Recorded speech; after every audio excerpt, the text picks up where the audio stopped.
Good evening, everybody. That was terrible. Good evening, everybody. Welcome to Stateside at the Paramount Theater. I'm Larry Schooler from the city of Austin. You know, we are about to embark on an historic journey to a new era in land development. And like any journey, we should probably expect the unexpected. We will probably discover things that we didn't know. We will probably hear from people who had not previously spoken up, and we will probably find challenges in bringing the Imagine Austin vision to reality. But the amazing thing about the journey that we're embarking on tonight is that we're actually embarking on it together. No city in America, or maybe even the world, has placed the same amount of emphasis on community engagement as the city of Austin has. And this journey is only going to succeed if neighborhood associations, real estate organizations, environmental advocates, affordable housing providers, and the entire community all come along. We know it's never easy to satisfy everyone. What may look like progress to one person may look like an unwanted change in the character of a neighborhood to another. What may seem like protection for the environment to one person may seem like a catalyst for sprawl to another person. But this much is clear. When a diverse array of Austinites participates in the conversation, makes their core values and interests known, and does the difficult work of looking for consensus, amazing things happen. In fact, Austin happens. And we all know how great our city is. But that doesn't mean that we can't learn from other cities, which is what tonight is all about. We invite you to absorb the lessons offered by cities who have taken this journey and to consider the ramifications of those lessons for our city. We want you to do more than just sit back and relax tonight. We want you to engage in the conversation. We wouldn't be having this conversation if it were not thanks to some generous sponsor support from the Stateside at the Paramount, from Congress for New Urbanism Central Texas, from the American Institute of Architects, from the Real Estate Council of Austin, from the Austin Board of Realtors, from the Urban Land Institute, from the Downtown Austin Alliance, and from the Home Builders Association of Greater Austin. Would you all join me in thanking them?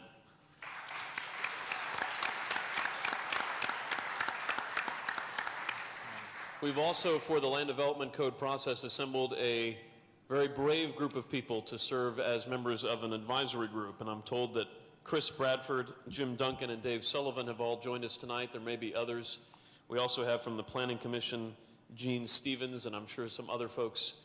We really appreciate the enormous public service that they give to our community purely as volunteers. Would you join me in thanking them for that?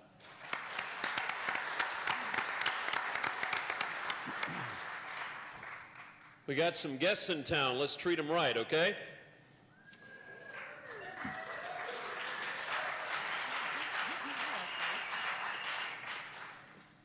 Starting in the bottom right-hand corner of your screen, Michael Slavny is a principal planning consultant at Vanderwall & Associates. Slavny chaired the Madison, Wisconsin Zoning Code Rewrite Advisory Committee, which was an 18-member stakeholder group during a 4-year zoning revision process. The advisory committee reviewed the changes to the city zoning code and map, made recommendations to the Planning Commission, and managed community outreach. Mike has over 30 years of planning experience and has worked in more than 30 states and rewritten more than 30 zoning codes. God help him. In 2004, Slavny became a fellow of the American Institute of Certified Planners, a peer-bestowed honor for individual planners who have made significant contributions to planning and society. He's also, I can tell, a proud father. Ladies and gentlemen, from Madison, Wisconsin, Mike Slavny.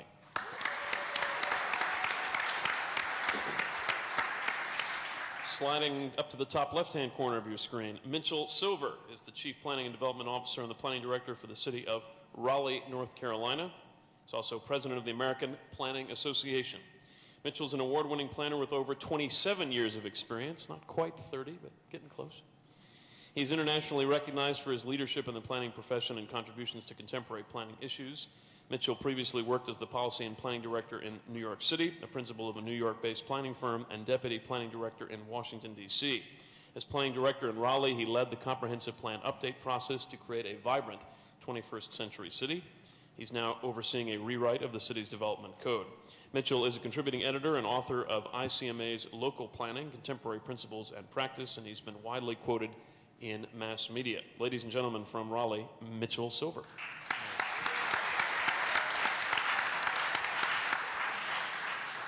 From a little town a wee north of here, Valletta Forsyth Lill, a longtime advocate of the arts, historic preservation, and urban planning who served on the Dallas City Council from 1997 to 2005. She was appointed by the mayor as chair of the Comprehensive Plan Committee and charged with laying the policy groundwork for the Forward Dallas Plan. I'm sorry, that's Forward Dallas with an exclamation point on the end.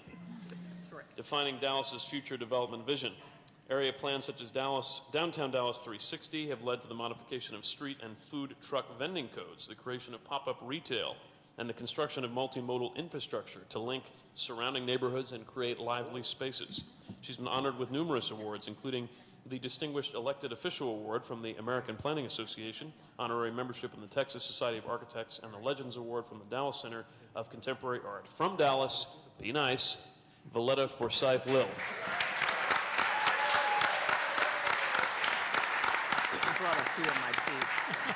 And last but obviously not least, Tina Axelrod is a principal city planner with the City and County of Denver. Major projects she's managed or participated in while with Denver include the Comprehensive Denver Zoning Code update, successfully adopted in 2010, preparation of the General Development Plan for 9th and Colorado redevelopment, and numerous zoning map and text amendments. Ms. Axelrod was a principal prior to that with Clarion Associates, where she worked on numerous zoning and development code updates, design standards and guidelines, process streamlining, and redevelopment plans. Also a proud mother of 3 boys, Tina Axelrod. Axelrad.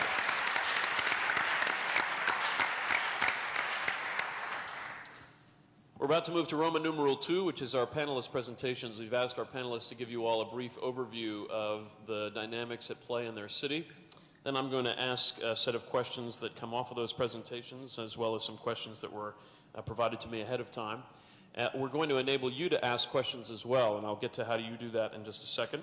At the very end, we're also going to ask for your feedback, some of what you may have taken from the presentation and how you might think it's relevant to what the City of Austin is about to undertake. And then we'll have some closing remarks. These are our standard discussion agreements for any City of Austin event: open-mindedness, acceptance, curiosity, discovery, sincerity, and brevity, and we ask that you follow those. So there are 3 different ways that you can ask questions tonight. There will be index cards provided to you if they haven't been already, and if you have a question you'd like to write down on the card, you can do so, and then staff members will be coming down the aisles to collect them. You can also text your question. If you text the phrase "question time," no spaces, and then the question to the phone number 22333, we'll get that question, and we'll do our best to answer it. So again, you send a text to the phone number 22333 with the phrase "question time," no spaces, and then your question if you'd like to do that. Or at the end, we'll also allow people to line up here at the microphone to ask questions after we get through the first couple of parts. So, I believe we're ready to begin in the Tar Heel State with Mitchell Silver. Thank you. I like to tell a joke, but I'm going to honor the brevity part, so I'm going to keep to moving very quickly through my presentation. Well, first, good evening, everyone. It's certainly a pleasure to be here. I'm going to talk very briefly about Raleigh, North Carolina. It is the capital of North Carolina, and like your region, it's one of the fastest growing metropolitan regions over the past 10 years and will continue to be going forward. We are a knowledge-based economy very similar to yours, and I'm going to share with you what we went through very recently. And I am very proud and honored to say that our development code was actually passed last Monday on February 18, 2013. We were able to get both our plan and our code done in 5 years.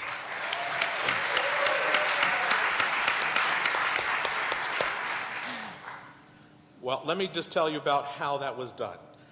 First, let me talk about some of the,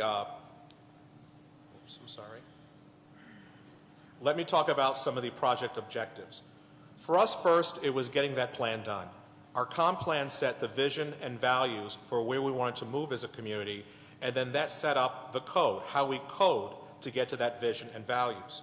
For us, we wanted to fight all those tough battles during the planning process so it would make the coding process a lot easier.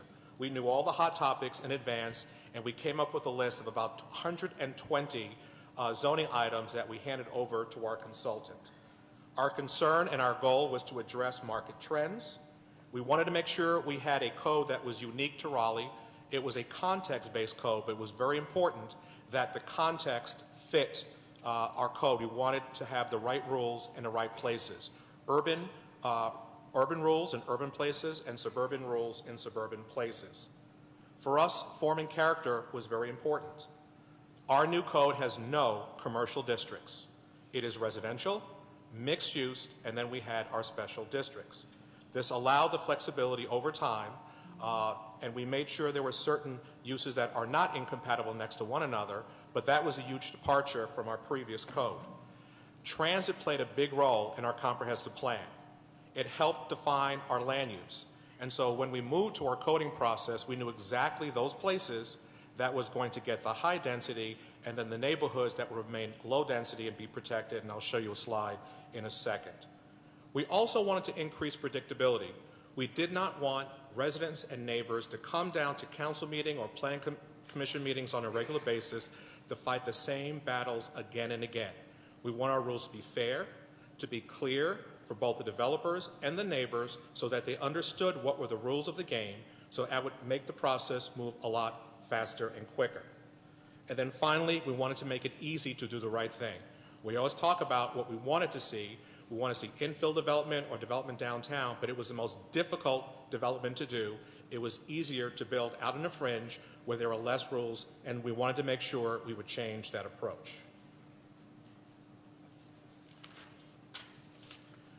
Some of the other factors, as I stated, is that we identified some of those key zoning issues up front during the comprehensive planning process.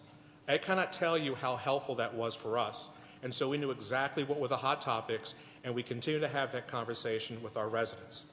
We developed a future land use map. We actually did a land capacity study, so we knew exactly whether our roads had to have additional capacity for sewer, for water, but more importantly, where we needed transit, and again, I will show you that shortly. The future land use map also gave us a clue on the districts we would be coding going forward. We did not want to give the public any surprises. We talked about those hot topics up front. We undertook a diagnostic report to make sure we understood what was wrong with our code, just like going to a doctor. We realized sometimes the code can get a little bit heavy and we got to put our code on a diet. So we identified those areas where we had to actually address some of the critical things in our existing code. As I stated, in terms of the residential districts, we decided up front that we will not make any changes to our residential districts. And that was important because a lot of the neighbors felt, or neighborhoods felt, what are you going to do to my neighborhood? We kept the zoning basically intact. So for R10 or 10 units to the acre and below, there's going to be no change or some marginal change. We just focused on about 35% of the city where we expected change to occur. Some of the other factors, which were big hot topics for us, tree protection is a big issue in North Carolina and especially in Raleigh. We wanted to balance that tree conservation with walkable urbanism. Transitions from neighborhood to commercial and higher density was a huge issue. We were able to identify that problem, and so now we have rules in place that require transitions between higher density and commercial for every project. So once again, neighbors do not have to come down to City Hall time and time again to fight those battles. The rules are up front and they're clear. And in fact, this got huge support from all the neighborhoods because their main concern was to be protected about some of the development and traffic that was coming their way. The other issue was density and form. We actually focus a lot on infrastructure sufficiency. We wanted to make sure for each project, we now have a checklist if a project comes in, that there's the infrastructure in place to handle the growth. Water, sewer, traffic, all those are now built into every review so that we now know up front if a project's coming in actually has the capacity sufficient to handle that project. And then we actually recalibrated our public realm and have a new set of street typology. No more roads driven by transportation engineers who wanted streets for people, for cars, for bikes, to have it more multimodal. So just to show you what that looks like, you're looking at our growth framework map. This is a simplified version of our land use map.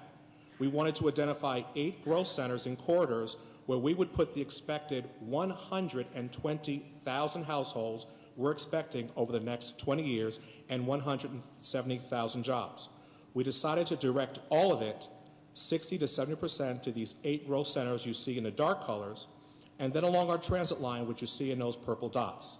The highlighted corridors would be either streetcar, or it would be bus, BRT, or light rail. There is no way we could achieve that level of density and maintain our quality of life without transit. It was not going to happen. And so we dealt with that up front in our plan, and then our code reflected that in higher densities around TODs. And then this was a crucial map. The areas you see highlighted in pink, these were the areas that we were going to see the land rezoned. We're now in the process of remapping the entire city. Everything in yellow is going to be remapped. Everything that is not in yellow are our residential areas, our neighborhoods. There will not be a lot of change. And so we're going to focus on the areas where we know provide the most land value, the most redevelopment, which will give us the equity to help build a great city. Vision and values, and then we code for those vision and values, and now we're moving forward with mapping, and all of these, the public now understands the neighborhoods will be protected, and they now know where development will occur, and that's the predictable part. So with that, I'm now going to turn it over to my colleague, and I thank you and I welcome your questions. Thank you very much.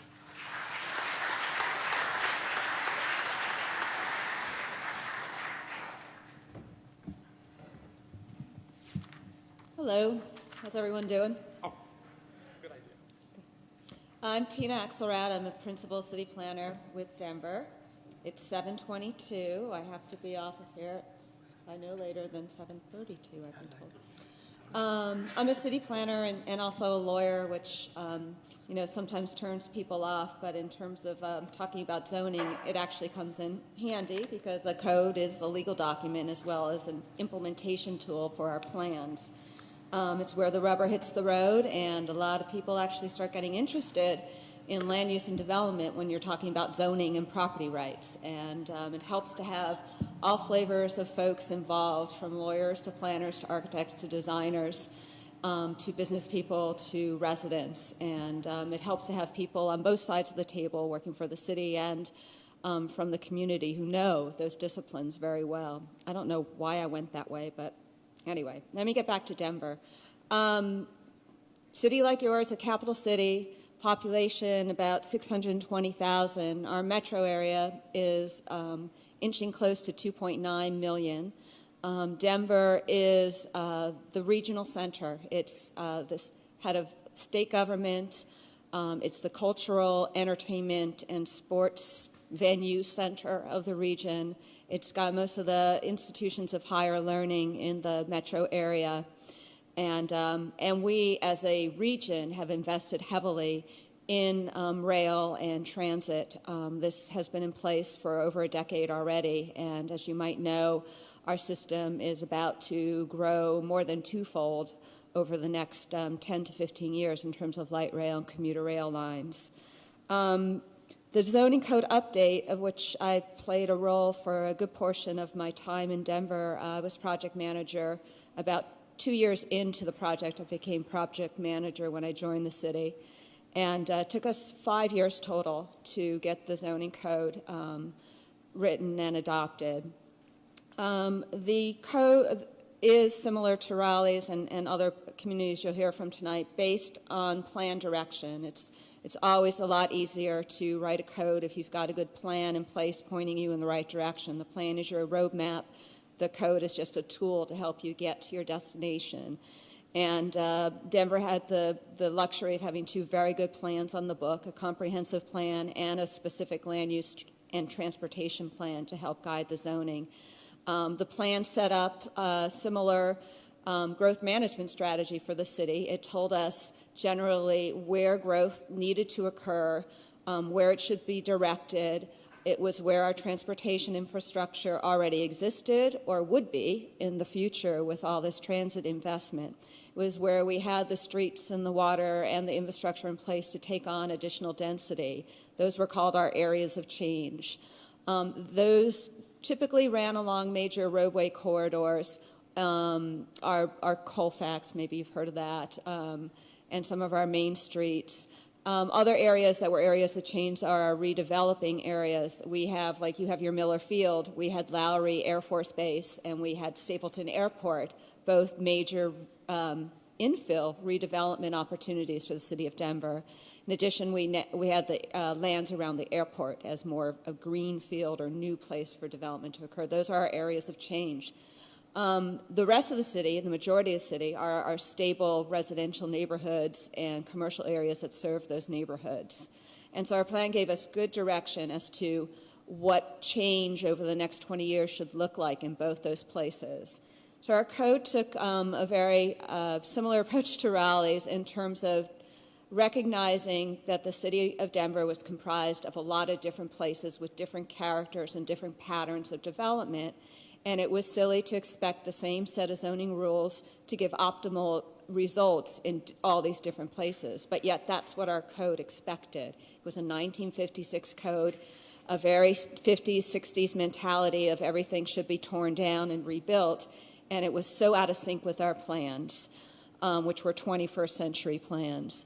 So our code is set up to recognize that there should be zoning rules that are different for our more suburban areas than for our more urban neighborhoods. Even though they might be both primarily single family, there were different patterns. There was more open space and greater setbacks in the suburban neighborhoods and larger lots. The streets were curvy and the blocks were odd-shaped and the lots were sometimes pie-shaped. And what does zoning look like on those? Very different than when you're on a grid pattern, rectangular blocks. The lots are less wide than they are deep, and you need kind of a different set of rules to help build something that fits in that type of context versus the suburban context. So that's what we set up in our code. It's worked really great to give us a framework to continue to improve and build and recognize new issues. Our code is also form-based in that we put greater imbalance in what we regulate. It used to just be all about uses. The way to distinguish the city in one zone district from another was just different uses in different places and what was allowed and not allowed. Now we can distinguish based on the type of form or pattern of buildings we want. That's what form-based is. We can say in a suburban commercial corridor, your buildings can be further back from the street, and you can have parking between the street and the building, and you can have big shopping centers, and you can have residential neighborhoods that are not as mixed in. That's fine.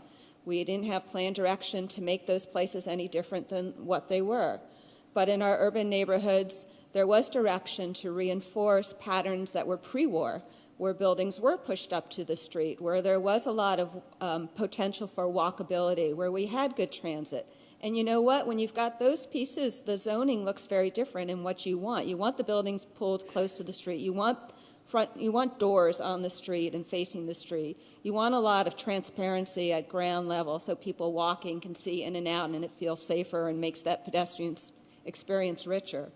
That's what our code now can do.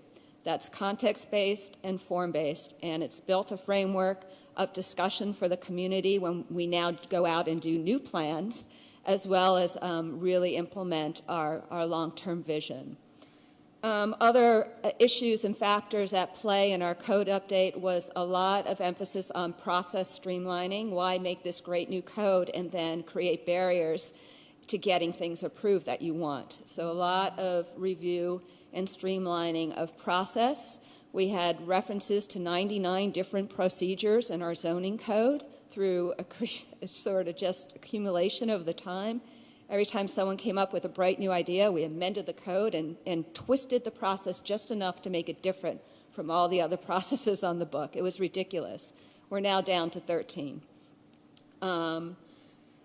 Ease of use and organization of the material so that someone who doesn't look at the code every day, whether it's a homeowner just wanting to know, where can I put my addition on my house and how tall can it be and how far away from my neighbor do I have to be, can look at 2 pages in a code book and get all the answers in one place. That was huge. Before you had to flip, 20 different places to put the pieces together. So that was a major effort on our part just to make zoning more accessible to all types of users.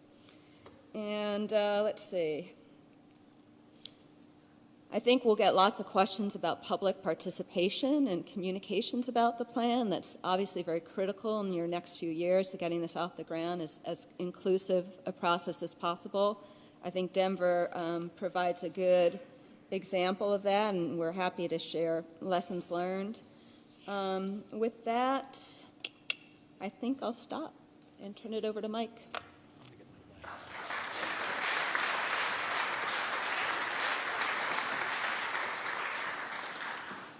Hey, we're the odd duck in this group. We're a relatively small city still, and we're adding only about 1,000 households a year. So pretty modest growth for Southeast standards. But growth is not the priority of the city, and it never has been. When our neighbors 100 years ago were moving to an orientation related to heavy manufacturing, Madison actually encouraged some of its industries to move out into other communities like Milwaukee. Like the other communities, a knowledge economy, a big research university, the largest research budget in the country, not devoted to military type research. That all went away in 1968 with our war protest. A convening center, it's an ag center. We're typically about 20th in the nation in ag produce, and it's really a city in a garden. And one thing that this shows is our student union terrace, where you can rent sailboats and kayaks. We're located between two large lakes. It is truly a unique setting. And those lakes are kind of monitors of water quality. We know when things are getting out of hand, and they're great fisheries, sports fishing, all year round. And we have trout streams coming into our lakes. So, I can literally get on my bike right about 5 minutes and go trout fishing from our downtown area, which is sweet. We also adopted a plan prior to embarking on the zoning project. That was the main emphasis of our ordinance, which was last tackled in 1964. And you can understand how it's very auto-oriented and suburban-oriented. Primary objectives were to protect our neighborhoods. As you go towards downtown, the neighborhoods get more expensive. And that's because we have a great downtown that people want to be able to walk to or ride their bike to all year round. Encourage mixed-use nodes, particularly in the old shopping center and strip development areas. Promote an active civic life on the streets. Enable choices related to mode, and focus both on sustainability and on urban design. It's Frank Lloyd Wright's hometown, and design is a big deal. We're 2 hours from Chicago, so architecture means a lot in Madison. Our biggest challenge was about managing public participation. The problem in Madison is too much participation on many issues, although we saw it as a real opportunity to learn some things. We have 21 members on our city council. Our county board reduced a while back from 103 members to 37. No bribes are going to take place on the county board. We have 125 incorporated neighborhood organizations and about another 75 that are less loosely organized. And all of those neighborhoods have expectations. And we're trying to combine this vital job center in a slow-growing community with environmental protection and protection of the quality of life. And these pictures from the protest from a couple years ago kind of shows what happens when the public isn't happy. These were 4 straight weekends in February and March, 10-degree temperatures. It was cold, and between 100 and 200,000 people out in the streets to express their dissatisfaction with government. So we wanted to stay away from that. Ours was a, that wasn't an accident. Our process was 5 years long, and we tackled the code first and adopted it with a delayed effective date, which was map adoption. That way, when we were coloring the map and looking at alternatives, we knew exactly what each of the colors meant. And that proved to be a wise decision.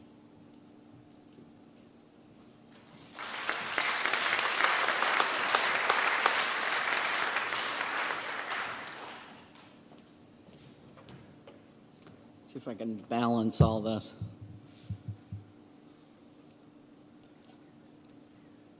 Good evening. I feel like I'm the sacrificial lamb here, both an elected official and I'm from Dallas. But anyway, I'm glad to be here in Austin and talk to you a little bit about our comprehensive plan Forward Dallas and some of the exciting things that we did and some of the challenging things. We'll start with the demographics. We are 1.2 million people. We cover 380 square miles. We're the 9th largest city in America, and we are a post-war car-centric city. We are an employment hub with a diverse economy and a strong bent to logistics, which can be evidenced by, oh, I went through your city. Really? Where did you go? DFW Airport. The city is 1.2 million, but we are part of a 6 million plus regional hub. And so we have to protect ourselves, if you will, and be competitive in a larger group. Like Austin, we were basically doubling our growth every 20 to 25 years, and we started falling off in the 1980s, then late 90s started to regain again. We have one of the largest, longest light rail systems in America, 91 miles, 55 stations. So in 2004, we began our comprehensive plan. I will remind you that up until that time, Dallas did not ever have a comprehensive plan. So we were really starting from our base. We were concerned about the following: being competitive in a competitive region. We had not planned for our light rail stations, whereas our suburban cities that had maybe 3 or 4 light rail stations had already done station area planning. We were suffering from teardowns in our residential neighborhoods at such a clip. We were listed on the 11 most endangered by the National Trust for Historic Preservation. We had over 800 development districts, and we needed to change the conversation. And these kind of show you the development as the city. So Forward Dallas was there to move away from a piecemeal project of negotiations and debates, give predictability, this is what you're going to hear over and over tonight, predictability to the process, and moved us toward a discussion of how do we want to grow and what do we want to look like in the next 20, 50 years, et cetera, and in this stage of our life cycle. So we began that process. We had a council committee of 5, a steering committee of 75, 11 public meetings, 2 citywide meetings, newspaper inserts in both English and Spanish, and all assumed a bottoms-up approach. So when you were in those citywide meetings or when you were in those smaller meetings, you were not just sitting and listening to a presentation. You may have been sitting at a table sort of planning out what you thought, using building blocks, your area or certain parts of the city should look like. We started even before that with looking at a complete modeling and analysis of all our past plans, a modeling of what build-out would be with our current zoning codes, surveys of over 800 people about what they saw in Dallas's future, what were core values for them, why they lived in Dallas. And we took those surveys, those themes, that feedback from our public meetings and created building blocks, and those building blocks are what is used to create the map, which is kind of hard to read. I mean, you really have to get up there close to see what it is, but building blocks of different kinds of development. Those areas that are largely white, like Mitchell's, were residential. They weren't going to change. Those areas in different colors might have been everything from a Main Street district to transit-oriented development area, etc. And what kind of building blocks would we have in those areas? Over 2,000 people had participated in our community meetings. 800, I said, did surveys, so we felt like we were reaching to the public. We created the vision map that captured that input and the building blocks and so forth, and then adopted that map as to where we would go to start to do area plans and code development. And it also drives your investment for the future, because you don't do planning in isolation. You do planning to affect virtually everything else you do. Your economic development, the protection of your natural resources, all of those things are a part of that process. We did protect our neighborhoods with something called we already had historic districts and conservation districts, but we did something called a neighborhood stabilization overlay. We did priority area plans and amendments for those plans, and those were areas, for instance, the University of North Texas was going to do a new satellite campus in Dallas.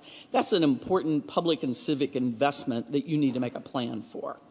Around a new hospital district that was being built to ensure that that development looked like what people saw for the future, that it was walkable, that it had easy access to transit and all those kinds of things. We did form districts. So we have zoning codes, and I talked this afternoon when we were meeting with staff about layer after layer after layer of small residential codes, townhome codes, mixed-use codes, light commercial, light industrial, and so forth. But in some cases, we needed to create form districts, less about the use, every single use, and more about what it was going to look like. We did green building standards. We did parking amendments, reductions for transit proximity, automated parking, all those kinds of things. And the complete streets, people told us, we don't want just a wide street with a sidewalk that makes us feel uncomfortable. We want flowers, trees. We don't want to be walking up next to the street, all those things to create context-sensitive design. So we created a manual for that and then went through and put that into the bond program so those investments can be made in those areas that were building blocks that were mixed use. So those were the kinds of things that we did. I think what is really important for all of us as part of this is to see the visuals. If you're considering the changes, see what those visuals, how those changes will look visually. It's not enough for us as either elected officials, appointed officials, or city staff to talk to you about specific zoning codes or different kinds of codes. What does that look like on the land? What does that look like to you in your neighborhood? How does that change your neighborhood? And that gives you the ability to see your future and how you want to develop. Thank you.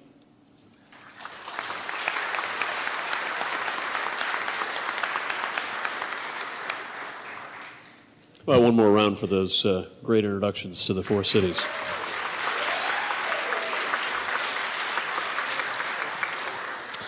Mr. Moderator? Yes, Ms. Panelist. Can we turn the bright lights down and the audience lights up? Well, they're taping it. So we can see them. They're taping Do you see how powerful I am? Is that why I can't see And the panelists said, "Let there be light." Everybody And there is was light. smiling. Okay. Is everyone still awake? Yeah. Okay, good. Very much so. Again, we will be taking a combination of questions from the podium and from the audience, so please take advantage of either the index cards, the texting option. I know someone's already texted in a question, or we'll have some time in a little bit for folks to come to the microphone. Folks, if you don't mind, I'm going to start with a question that's a little bit self-interested because I do public engagement, but I am really curious to hear a little bit more about some of the opportunities and challenges associated with integrating the public into land development code rewrite. Mike, let me start with you because you had referenced in your introduction, actually in your biography, you worked with an 18-member stakeholder group as part of your process. As I mentioned, the city of Austin is going to have a similar group. As it relates to that and just generally trying to integrate the public, especially in a city like Madison, what did you learn about how to do that effectively? Well, the first thing we learned is don't call the committee Z-Crack. Those of us on the committee started calling it Zacrack. I've been on Zacrack for 3 years, and I go to the meetings every month, and I just can't get off Zacrack. We have places that can give you treatment for that. So one thing that we learned is that we had a big outreach effort at the beginning where we went to each of the aldermanic districts, 21, and held a listening session, had maps and air photos out, and people could identify concerns or conflicts related to land use and the existing zoning districts. And our worry during the code process was never about getting enough participation. We had really good attendance at each of our meetings over the 5-year period. At the end of the process, when we did the map, we repeated that same outreach effort. We had a 3-hour drop-in session in each aldermanic district. And I think our attendance averaged about 200 persons at each of those meetings to review the draft maps. They could take 11 by 17s home.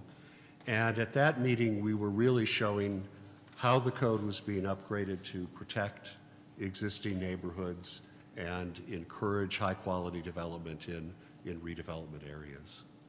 Anyone else have sort of insights into what worked and didn't work in public involvement? Tina? Yeah, I think one of the hallmarks that we're very proud of in Denver is the extent of the public engagement process.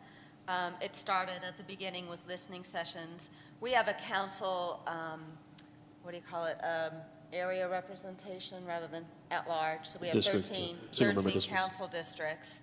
So it was kind of relatively easy for us to figure once we had drafts, we had 13 council districts, we'd go to each of the 13 council districts and do the same workshop in each of the 13 every time a new draft came out. So we had 26 meetings, plus we did on demand. Anytime anyone called, we always said yes. On demand meetings in the space of 4 months as we got through drafts. So staff facilitated all those meetings. I think one of the key lessons learned from all that was that face-to-face time with the public to answer one-on-one questions that property owners had or developers had about how this would affect them, because everybody in the end wants to know, how does this affect me or my issue or my, or my pet project? To have that FaceTime and one-on-ones. We set up office hours, and people could drop by and ask questions, where we had, 10 staff members sitting at tables with our computers and a map, and we're able to answer questions like that. And we just rolled them through, 4 hours of office hours, and those were tremendous. I mean, we had the interactive website, we did mailings, we had a newsletter, but where we got the most bang for the buck is when we went out to the community and talked face-to-face with groups or individuals. So nothing beats that. And those same people were able to stand up before council, and even if they had a beef with particular parts of the code, because you're never going to make everybody happy about everything, they could all stand up uniformly and commend the process, that it was fair, it was open, it was transparent. They can see changes being made draft to draft in response to those comments, because that's critical. If you just listen and don't do anything, that's not really going to take you very far. And Tina, did you typically go to other organizations' events, or did you? Yeah, we were on the circuit. It was 24/7. We went to events on Saturdays, on Sundays, at 9 o'clock at night, at 6 o'clock in the morning. If you had a board meeting or a chamber breakfast, we were there. And one thing that we did in front of, because we all do a lot of these public meetings, and we go out and we meet with folks, and we do the visuals, and we do the building blocks, and you sat at tables and envision it. But one thing that we did early on, at the very beginning of the process, was surveys.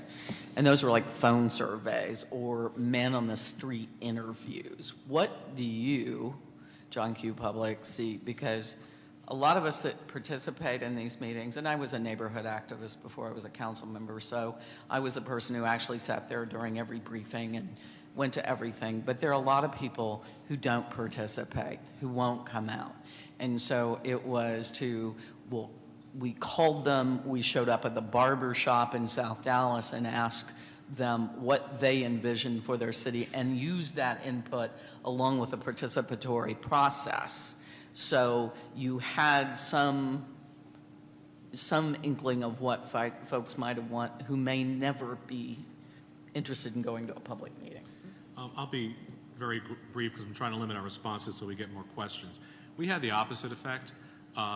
We had thousands participate in our planning process, and then it was just dozens or hundreds in our code process. I mean, people just didn't get the code. It didn't have the same attraction as the plan. That was planning policy, it was visioning, it was fun stuff. This is now code, writing text. How exciting is that? So we didn't really get the same participation. Our plan got 96% public support, and it was unanimously approved by council. And we identified the hot topics, so the public, when we asked them, said, look, you know the top issues, and so we just brought the hot topics to them to show them how it was being resolved, and we actually had to just go out to neighborhood meetings.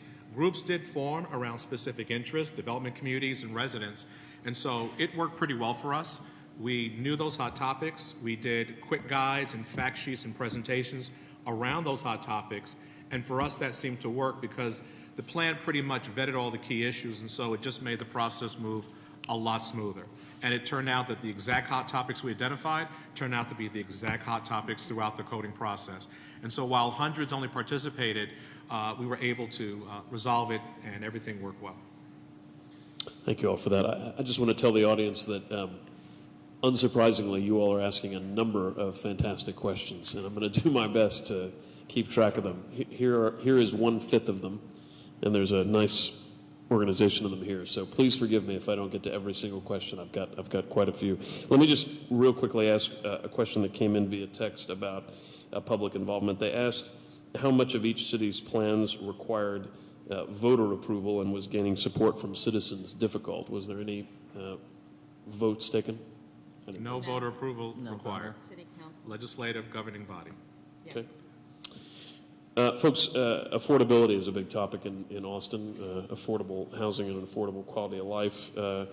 I think folks are generally interested in how the codes that you helped rewrite address it, but let me also cover a couple of specific questions. One was for Mike. You mentioned that neighborhoods are more expensive as you get closer to downtown. Did affordability or mixed income goals play into your codes? How have you each used your codes to promote development and preservation of affordable housing, both at 80 to 120% of MFI and then lower than that?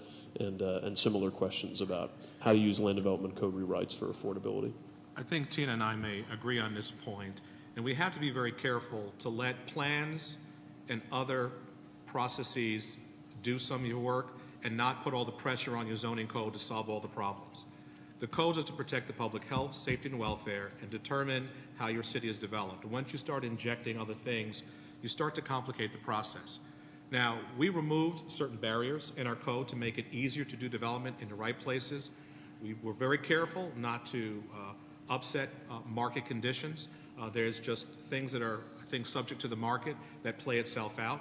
But what we try to do, as you saw from the map, is we targeted where places will be increased in land value, where the redevelopment would occur.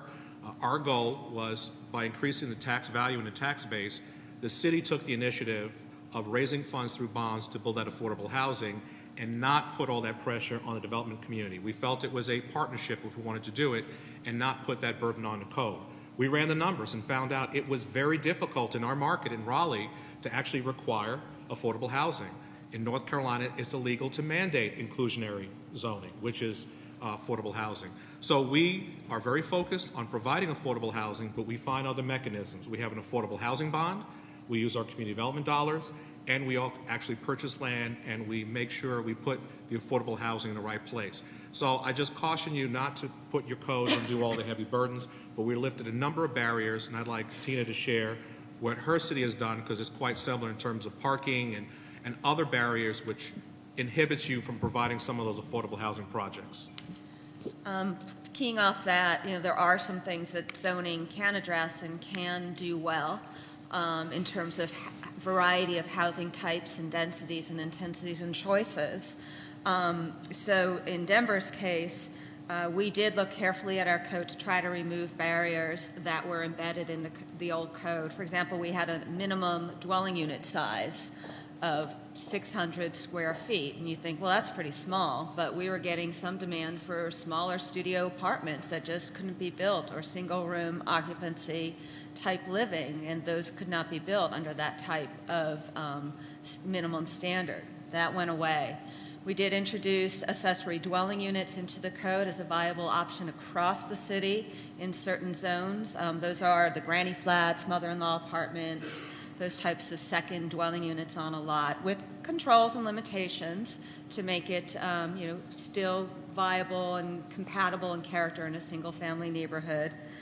Senior housing too. What we did across the board for certain types of housing for special populations, whether it's for homeless or lower income or seniors, was we cleared the path to making sure that minimum parking requirements were not going to get in the way of providing housing where households don't tend to have a lot of cars, that they do rely on other means of getting around the city. So our minimum parking requirements for those types of housing were reduced to bare minimums. And then, of course, we remapped our city. We did the text changes, but we also updated our zoning map, meaning we rezoned the 75% of the city of Denver. So we put those zone districts that allow those types of housing, or allows a mix of housing, or allows very high density housing next to our transit. And if you're going through these other mechanisms that Mitchell talked about, at least we cleared the path in terms of entitlements, so that someone who wants to build affordable housing doesn't have to go get a rezoning. I mean, they'll have to deal with a lot of other institutional challenges to get the land and everything else, but zoning was not going to be a barrier because we put the right zone in the right places to open the door. We had required inclusionary zoning for 6 years, and it was an experiment that was constantly being tweaked, but in the end, it really didn't deliver the goods. In the new code, we've provided density and height bonuses if you hit certain levels and combinations of unit mix. We have eliminated most of our parking requirements throughout the city, including in the commercial districts. And that's another experiment. I'm not sure how that's necessarily going to we've never required parking in our downtown district. Never. Like 50 years ago, never. And well, it's worked just fine. So we don't require it now anywhere. That'll remove some barriers to affordable housing also. And we also enabled the accessory dwelling units in every residential district. But I think where the main bang for the buck is going to occur is in remaking our commercial districts from really kind of oriented only to sales and service to being true mixed-use districts. And I think, Mitchell, you mentioned that about Raleigh. We don't have any commercial or retail districts. They're all mixed-use districts. And I think that's where we don't have any neighbors now. So some of the NIMBY issues won't be present, at least at first, in those corridors. And we hope to really make good inroads in all parts of the city by focusing on those redevelopment corridors.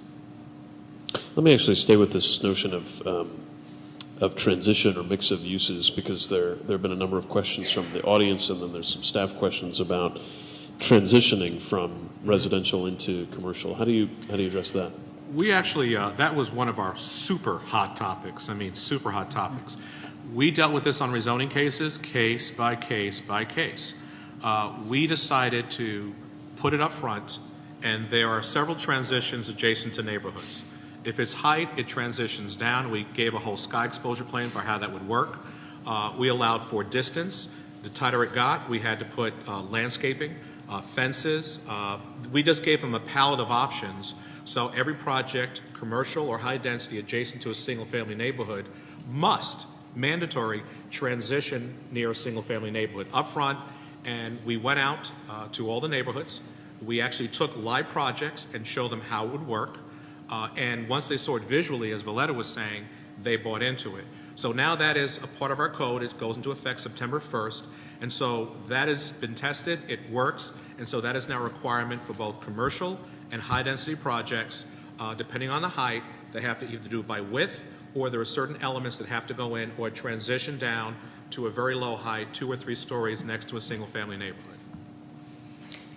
And to some degree, that was we loaded in which we already had in some of our districts, was a residential proximity slope to ensure that it, as Mitch says, as you're moving through, that you're not overshadowing the residential property owner's backyard or those kinds of things. You are stair-stepping up, and that helps you transition. No light spillover. Those things need to be in your code.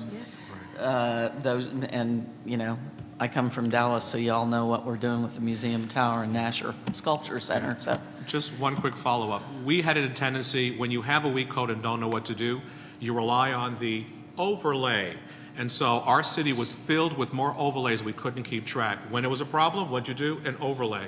We were able to eliminate almost all of our overlays except 5 crucial overlays related to the environment, and we replaced them with these transitions. So the whole issue about the overlay, we said, here's what it is, folks. Right rules, right places. Tell us what are the common issues you want to fix. Let's put it in the code. Let's get away from the overlay addiction.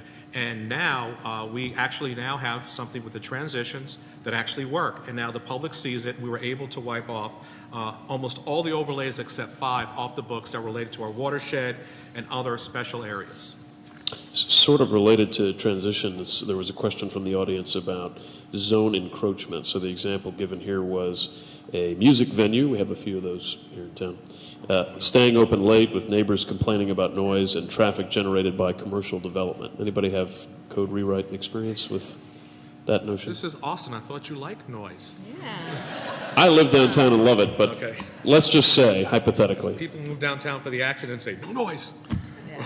We get that a lot. Okay. We addressed that in several different ways. One was the ordinance distinguishes between outdoor venues which amplify and ones that don't. Many of our great neighborhoods are adjacent to a small-scale arterial street, 48 feet wide, that have mixed uses in them. And it's an immediate transition. There's the back of those structures, an alley, and then the single-family neighborhood. And one of the ways we're getting at that is to try to use more of the street side of the building. So, for example, when it's not rush hour, take some of those parking spaces and use it for outdoor seating. And then we're using the building itself as the buffer, a very effective buffer in terms of lighting and noise. So that's been something we're just beginning to see the impacts of, but it's a win-win. The business gets the advertising of the outdoor venue right on the street, and the neighbors get the outdoor venue, another 150 feet away and on the other side of a building from them. Yeah, Denver essentially does the same thing. Don't forget that, in zoning, you can regulate the shape of the building, where the building goes on the site, and that's kind of the form that you're regulating. But you've also got uses too, that you can regulate by use. And traditionally, zoning has always only dealt with uses, and we're moving to put more form regulations in, but you can still have use regulations. So you're not going to throw those out. And here's a perfect thing. This is a use issue. It's not so much the building and what it looks like. It's how that use generates impacts on surrounding properties. So you can have limits in your code that are specific to outdoor eating areas or outdoor entertainment areas. And you can, assuming your state hasn't preempted this in any way, you might be able to limit hours of business operation. You can limit lighting. You can limit and have to provide buffers. You can have a spacing requirement. And actually, our spacing requirement works well because, within 100 feet or 50 feet, if you're close enough to a residential zone district, you get kicked into a heightened review process. So all of a sudden you have more process to go through. But if you can put your outdoor patio on the front of the building, you can often get outside that distance trigger. And, people are incentivized in some way to avoid the process and the public review just by moving it to some place that's out of that distance. So it works pretty well. Environmental concerns are big here in Austin. A couple of questions related to it. One is, how do the codes that you've worked on deal with impervious coverage, water quality, and retention? How do your codes address sustainability? And a question from the audience, how were ecosystem services engaged? In other words, the natural environmental flows that contribute to human settlement, were they brought to light in any city code development processes? Madison's a natural step community. We were the second community in the upper Midwest to adopt that umbrella structure. And that's all about not concentrating poisons in the environment, and reuse, then think about recycling. And we've had a long tradition of progress in those areas. One new standard that we adopted countywide, it's a big county, 1,300 square miles, is a 95% stay-on rate for stormwater. And in the last 5 years, over half of the communities in the county, I think we're up to 37 out of 61 municipalities, have gone to a 100% stay-on rate. And boy, that's tough in an urban environment, not sending any more stormwater off-site than would naturally fall. So, structuring the stormwater detention areas underneath paved areas and underneath buildings is, in an urban environment, is really the only way you can do that, or combinations of using that rainwater from the roof for long-term irrigation or other secondary uses. I'll do the best I can, because we usually have our stormwater engineers handle it part of the code, but I'll just do the best. That number one, we're governed by the North Carolina. Our code cannot be more restrictive than the state statutes. But just by way of an example, and I can't believe I just shut off my points here, we have watershed protection overlays, one of the overlays that I mentioned. Within our overlays, you cannot build commercial. It's just residential only, and right now, that's one of the issues we have there, and I believe the impervious limitation is 12% within the watershed. We also have nitrogen reduction. You could buy it down, but you have to meet in terms of how you're going to deal with all the nitrogen on your site. In terms of the watershed, again, we have both a primary and a secondary, and so we have cooperation within the county, because although part of it's in the city's jurisdiction, it's already also in the county's jurisdiction. But we have reservoirs. That's our primary drinking water supply. And so to ensure that we maintain both the quality and quantity of the water supply, we take our watersheds very seriously.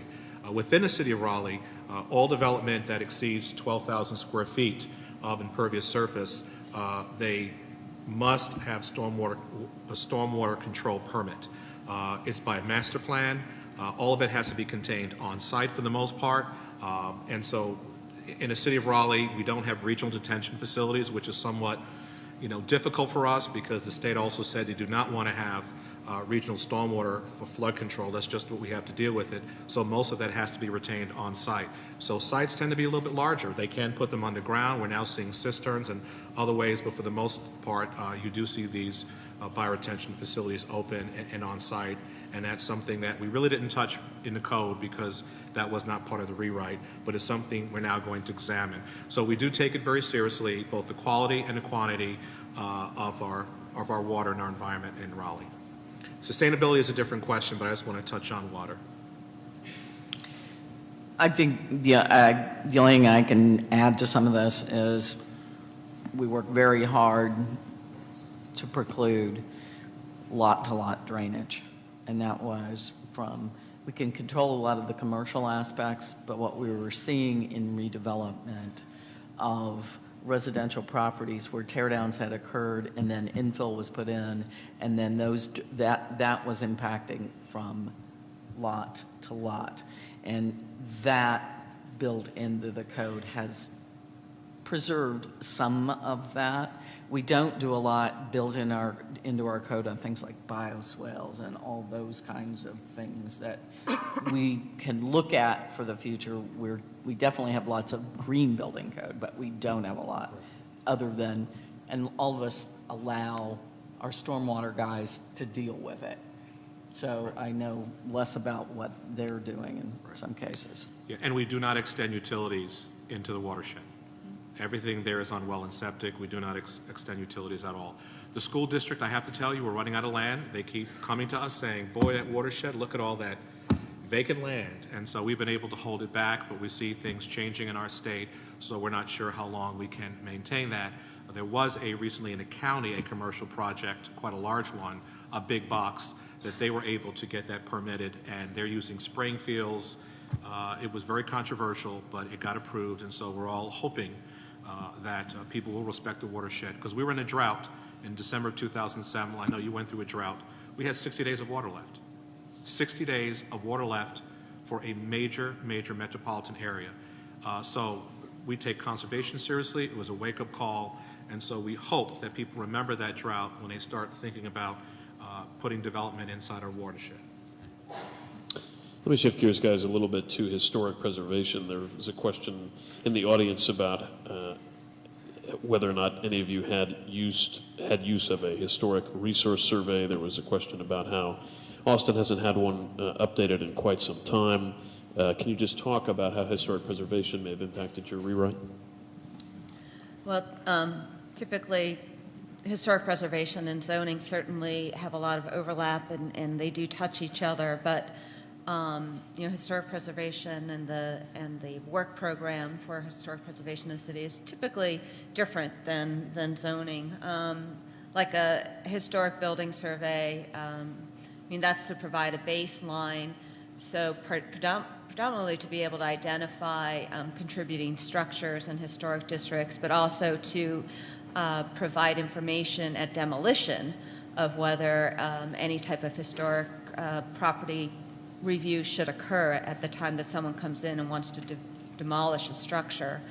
The only, and whoever asked that question, the city of Denver is just undertaking a citywide historic properties survey modeled after Los Angeles's successful project in that respect.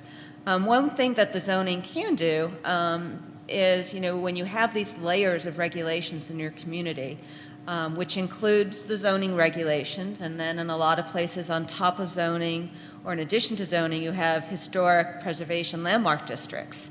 And so you've got your zoning book of rules and you have your landmark book of rules, and you really want to be conscious of any conflict points. So what we were seeing in Denver is that they were siloed and not really talking to each other. So poor person sometimes who owned a historic property would go through the landmark design review, which was difficult enough, and dot all their I's, cross all their T's, go back to the drawing board and redesign to get the Landmark Preservation Commission staff or the commission's approval for their design, and then go to our front counter to get zoning and building code approval and go, oh, well, that design that the Landmark Preservation Commission just spent 3 months with you to approve doesn't meet our zoning.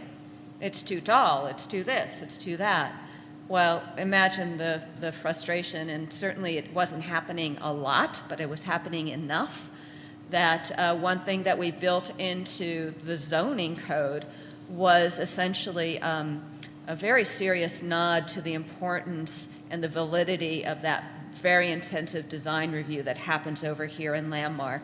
And if the Landmark puts you through essentially, quite a lot of process and heavy detailed review, way more than our zoning can get to, that's good enough for zoning. So essentially, if there's any conflict when you get to zoning, we just essentially write it away and see to the fact that the Landmark Commission found you to be your project, your addition, your expansion to be compatible in a landmark district. That's going to be way more scrutiny than we can ever hope to achieve in zoning, where it's a more district-wide approach and not an individual property. So in terms of if you do bump into that, we have a very fast turnaround for resolution of those. Essentially, you ask for an adjustment based on the fact that you just got landmark review, an adjustment to the zoning standard that's in the way, and staff meets, and within 10 days or 14 days, you're generally okay. We just need to make sure that that landmark approval was given and that it meets all other zoning things, and you're on your way. We sign off on the site plan. We can do that. Yeah, I'll be very quick. I wasn't prepared for the question. We do have a local historic ordinance, and we have about 6 or 7 local historic districts. It's the only district in North Carolina you can actually have design guidelines. You can't have it anywhere else in North Carolina except for historic districts. So we have that. It works well. We have our Historic Districts Commission. But we created something called Historic District Light, and that's what I was looking up very quickly. I can't get all the components, but it doesn't require the same approach as our official local historic district, but it offers some of the features when an area is not designated, but you want to preserve. It's one of our new character overlay districts that you want to preserve that character. We're calling it Historic District Light, so it carries some of the features, but not the rigorous design guidelines you have to go through. So it's in our code. You can look it up. It's called Street Side Historic District Overlay if you want to find out more about it. So it's something that preserves the character and culture of the community. We feel is very important. And so there's 2 routes. One, if you want to have the fullest local historic district that actually retains the character of those buildings and have to go through a review process, or the Historic District Light.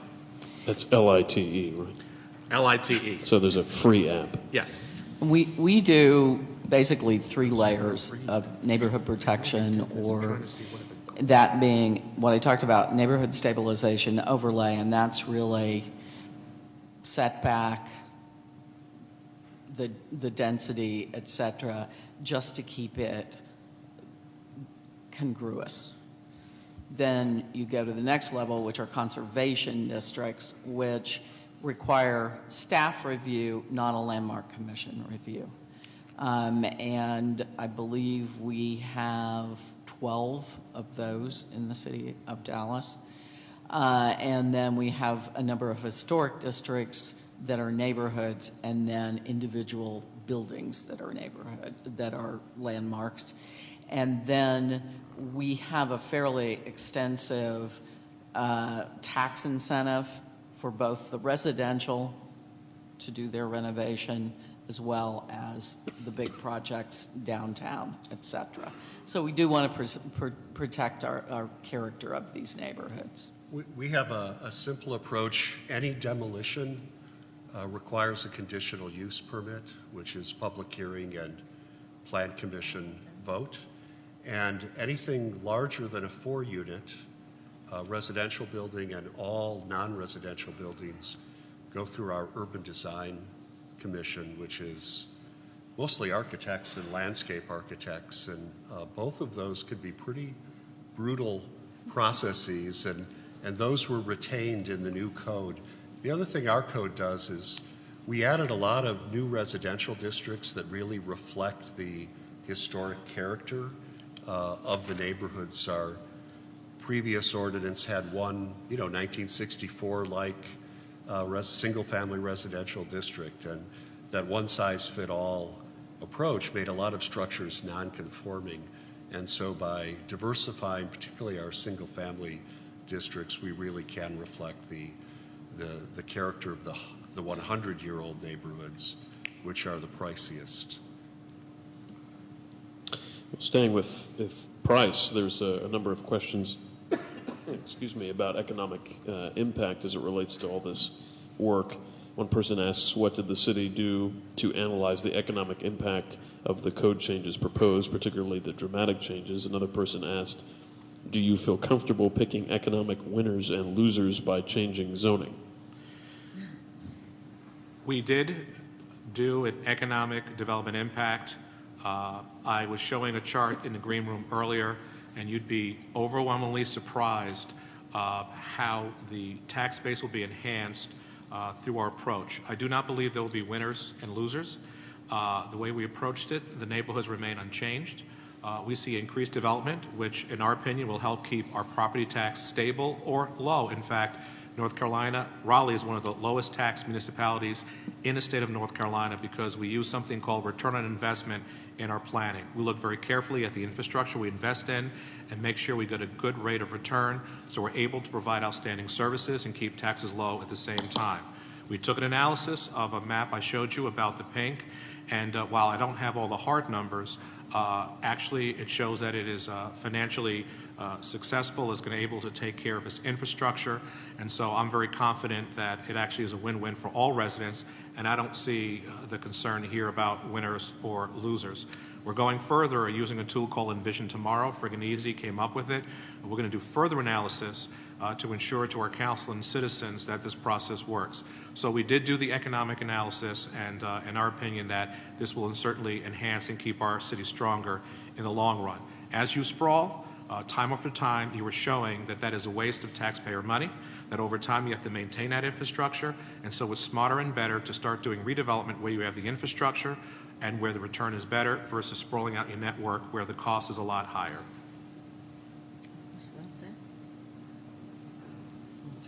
Okay.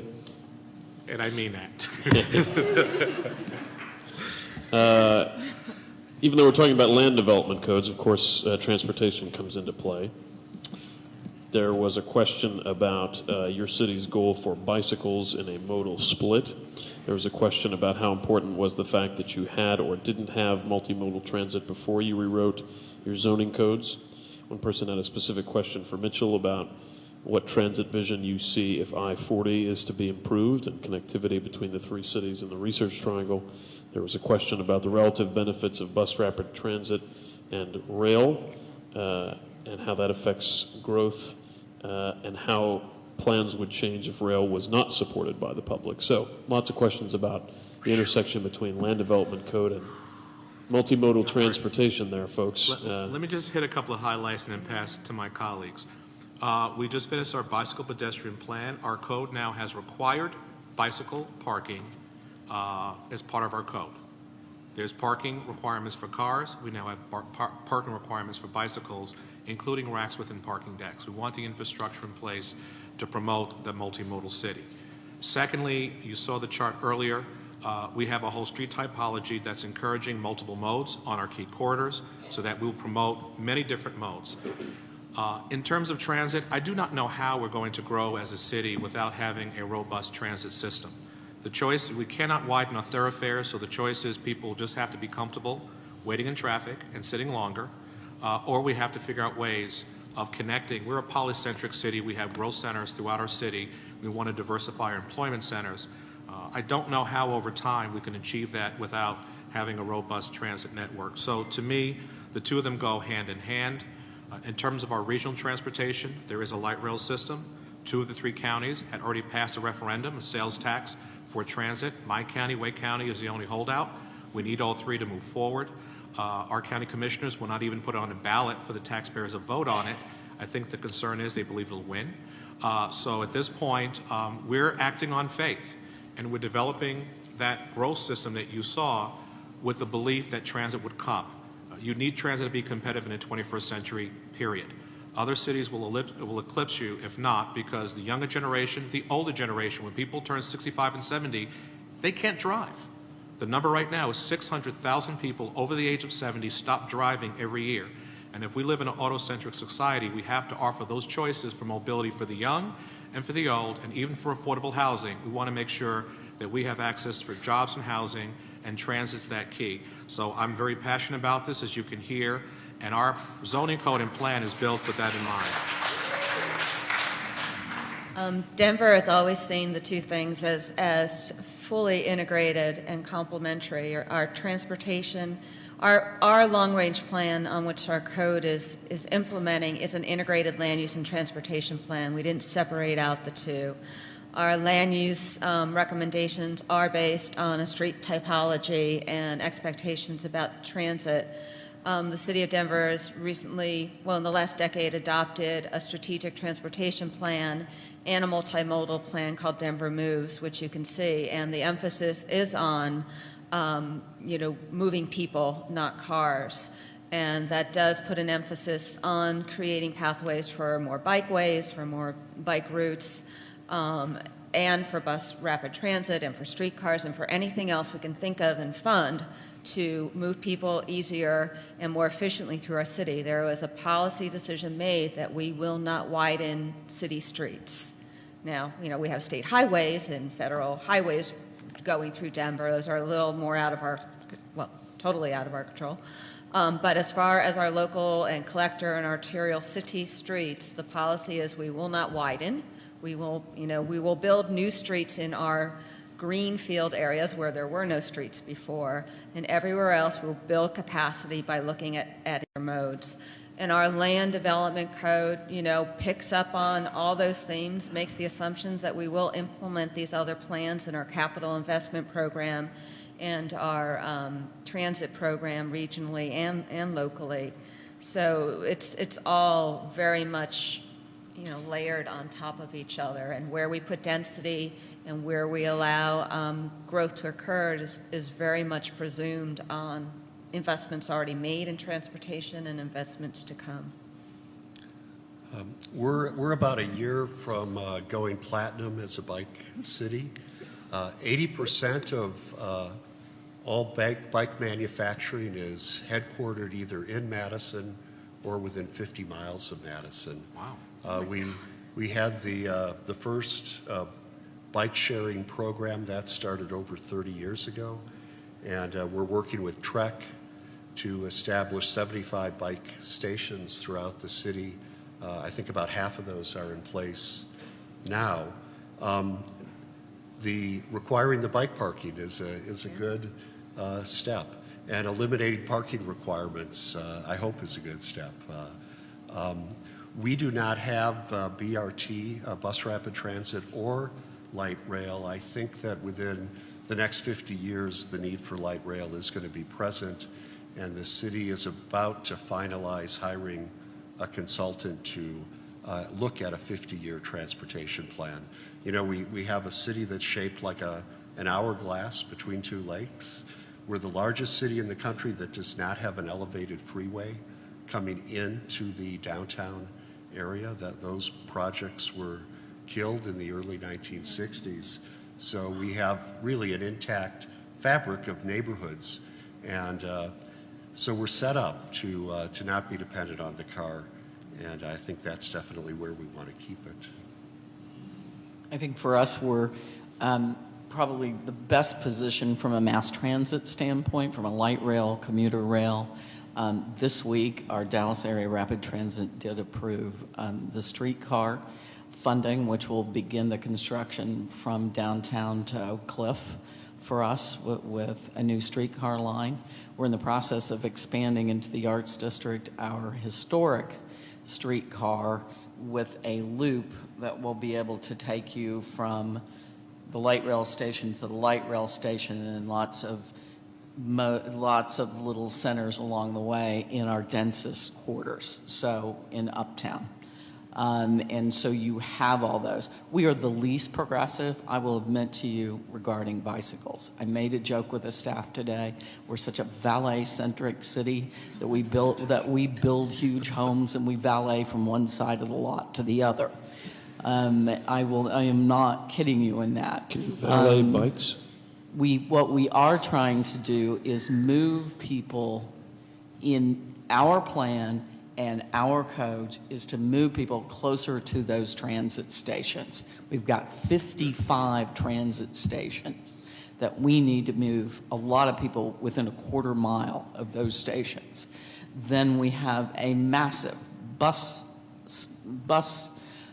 network, and then you layer on that new streetcars that will come in the historic streetcar, and then making it a more walkable city, and a massive trail system for you to get on with your bike, doing more bike parking, for example, doing on-street cycling identification, and all those things. But I will admit we're the best at the mass transit here, and the worst at the bicycling.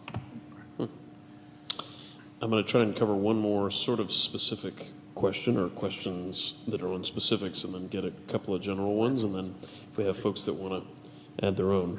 A question specifically for Valletta about the neighborhood stabilization overlay, to talk a little bit more about it. Overlays, yes. And these are basically, they are zoning, and then it keeps people from, if they're coming in and building new homes, from destroying the basic setback character of the neighborhood and of the height. So it's really about the lot coverage and about stabilizing what was the historic character of the neighborhood, not the design standards. So it's really to keep these hulking masses from being one next door, what I would call a gap tooth impact, where you've got one building out here, one back here, one over here, one back here, and it's to unify your setbacks and your heights and just that basic coverage. So anybody who comes in to rebuild on these lots goes through the process of making certain that they're not approved further into the setback, because these neighborhoods were built maybe, let's say, the 30s, 40s, 50s. And so the setback was much further than when we rezoned the land in the 80s, and we pushed the setback closer to the street in the 80s. And so those new houses that are coming in are pushing closer to the street, and what those neighborhoods really want is they want to keep what was the existing setback in the front and the existing height to some degree.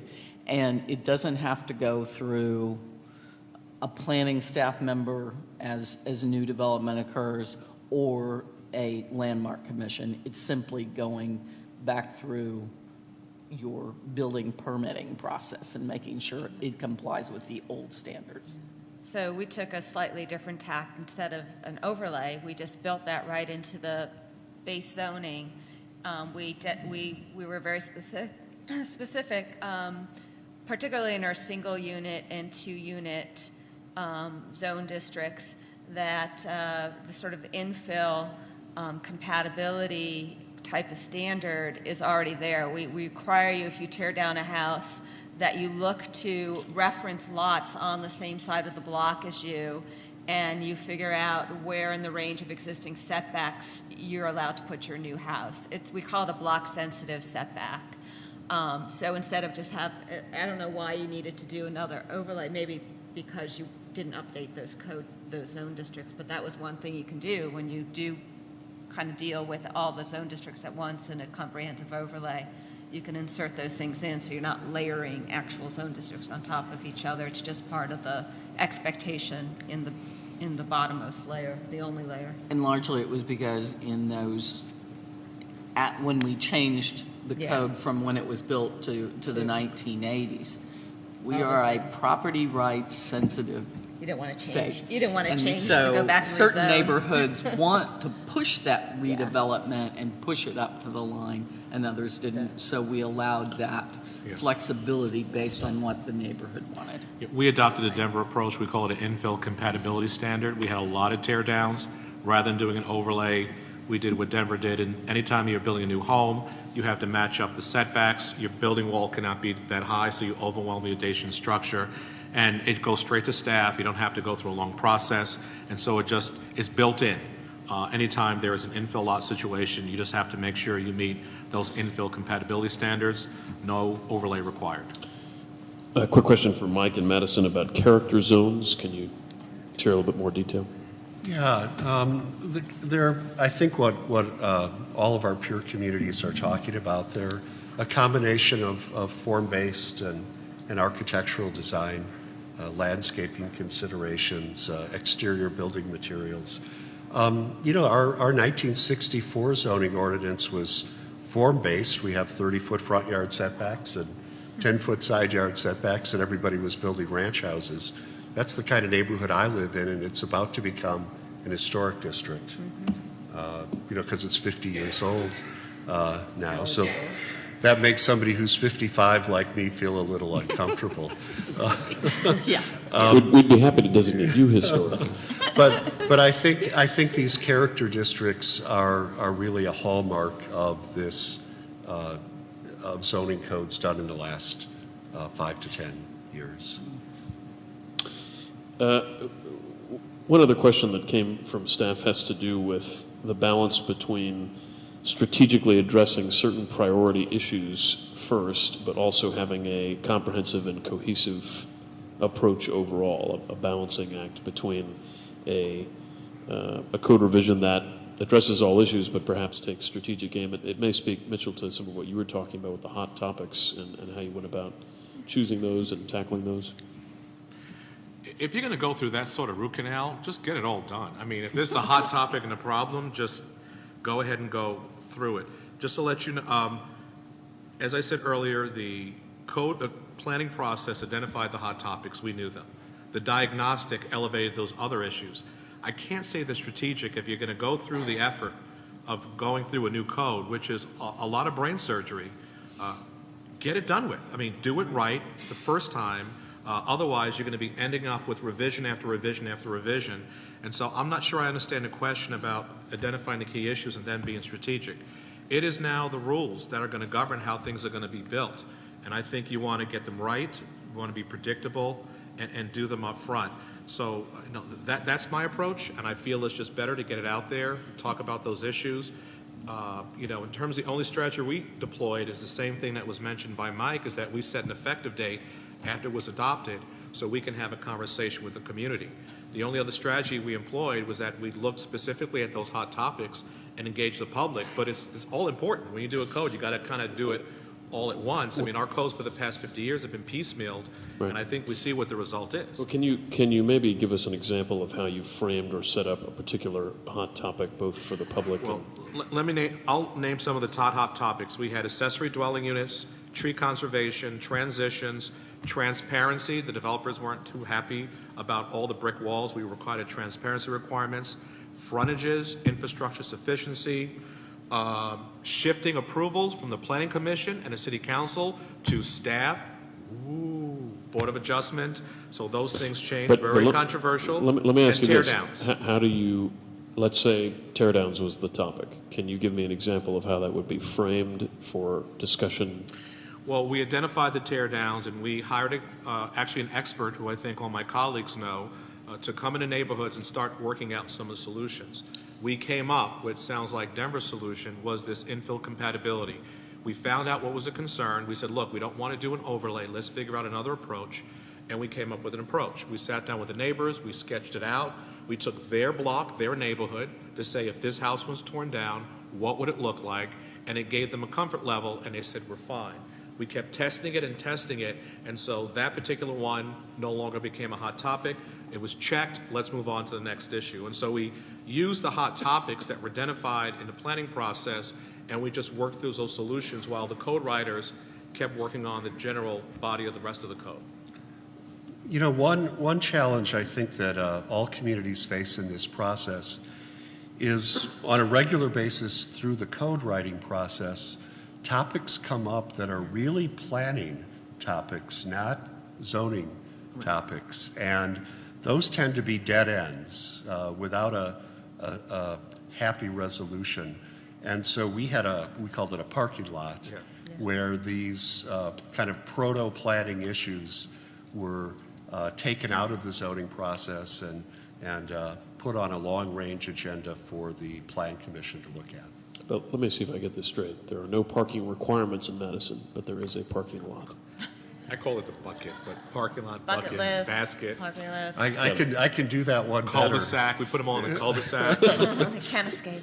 We have 118 boards, commissions, and committees in Madison, and there are still waiting lists. But one of the objectives of the code was to give some insight into reducing the number of those boards, committees, and commissions. So we formed a new commission to do that. That was a quintessential Madison solution. That's Tina. great. I mean, for us in Denver, yeah, I think we were more the approach. This is a comprehensive update. We will try to capture as much as we can, provided we had good policy direction. We weren't going to create policy and new plan direction through a zoning code update project. If it was something that had never been discussed in the city and had no political will or policy backing, we weren't going to force zoning to do that work. That's a planning process or a political process. So there were things that fell into that bucket. Some of that was solar access, for example. We made sure we did no harm in terms of where we were at. We weren't going to make anything worse than what it was. But in terms of going forward and guaranteeing solar access to every single family zone lot in Denver, we didn't have policy direction for that, and it was kind of counter to the whole growth management strategy of, you know, building denser things that are close together, closer into the city. You're not going to get sunlight in the middle of your living room when your neighbor is only 3 to 6 to 10 feet from you. So, you know, that was when we had to say, you know, we don't have policy direction, and you'll get a lot of that. And they're really sometimes very sexy, very compelling subject matter, but you have to have the discipline to say, you know, that's really fascinating, that's really interesting, but, you know, we don't have that political will, and we've got to keep moving forward. There was one substantive topic which everyone agreed our current code sucked. It was horrible. No one was pleased with the results. We can get everyone's agreement that we needed to change this part of our code, but we decided not to. Can anyone guess what that was? Animals. Not animals. Signs. Oh. Signs. Our sign code was, you know, 1970, 1972, somewhere in there. No one happy with it, but we couldn't take on that monstrosity and do the rest of the code at the same time. So that actually went on our bucket list, and we'll be doing it soon as its own track, its own project. Let me put things in a stark context for you. Typically, you may do 2 major new master plans in your lifetime. A code, once. Jim Duncan is here. He'll tell you 1950s maybe was the last time, 60s you do a code. This is a once-in-a-lifetime generation opportunity for you, Austin. Yeah. It is. It's once in a lifetime, and so you want to make sure you get it right, and it will influence the next generation of your city for the next 50 years. That's probably when you're going to do another one, another 50 years. So those of you in the room, if you want to be around for another 50 years and do it, But I'm saying if you're going to do it right, because it'll last you another 50 years. I've been in the business as a consultant in private sector. I'm lucky we did the plan and code. It's not going to happen in Raleigh again in my lifetime while I'm there.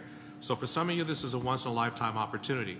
Ours was done in Raleigh in the 1950s. One before that was 1923. Our code was 32 pages. You could fit it in your jacket pocket. And great neighborhoods were developed. Look at some of your communities that were here in the 1920s and 30s. No zoning. So you have to think sometimes by adding all these layers and that complexity, we have to be very careful at what we do. But this is a generational opportunity for all of you in this room. So I urge you to take it very seriously, because you got one shot at this, and then you want to make sure it's not reformed and added over time, which is going to happen. But just make sure you start at a great base, at a great starting point, because this is one major shot that you have. And I think it's important that we build into the plan a monitoring. So going back, you should go back maybe and revisit, and I'm not saying revisit the codes, but go back and look at in 3 years, these were the issues, this is how you dealt with them in the plan, this is how you did your code to deal with it. Are we meeting the demands, the expectations of those folks who are at the front end asking for those things, and to kind of monitor it as you go through? And you can set that time frame as 3 years or 5 years or whatever it is, but not looking back to see what you did and make sure. I mean, a lot of great American cities have plans sitting on shelves that are just plans sitting on shelves that we didn't do enough about. It's not enough to just keep creating plans. It's to follow it all the way through. So I've got a couple of more, but if anybody wanted to come and directly ask the panel any questions, we'll have time for a couple of those. I think folks are hungry for results. They want to know what happened, what good has come from the rewrites of your land development code. Mitchell did speak a little bit to that earlier, but, you know, has zoning gotten easier? Is it less costly? Does it move faster? Are there quantifiable results? And also, I think people are curious about what hasn't worked in the wake of your rewrites. Well, ours, the jury's out because ours was only passed about a week ago, but I can tell you the excitement from the development community and the public, the anticipation is very high.